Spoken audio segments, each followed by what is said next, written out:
Istri Ridwan Kamil, Atalia Praratia kirim pesan ke Eril, "Mamah pulang dulu ke Indonesia real." Hingga hari ke-7 setelah Eril hanyut di bawah arus sungai Ari Bern, Swiss, tubuh Eril belum juga ditemukan.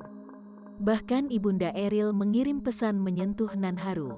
Pesan mengharukan diunggah istri Ridwan Kamil, Atalia Praratia lewat akun Instagram pribadinya @ataliaper, Kamis, tanggal 2 Mei tahun 2022.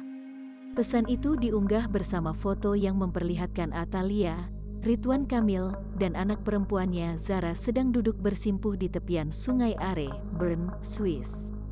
Tulisan Atalia syarat dengan sikap keikhlasan menyikapi hilangnya anak pertama, Emeril Khan Mumtaz yang terseret arus saat berenang di sungai Are, Bern, Swiss, Kamis, tanggal 26 Mei tahun 2022.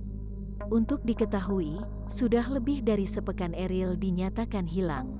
Upaya pencarian yang dilakukan otoritas Swiss pun sejauh ini belum membuahkan hasil.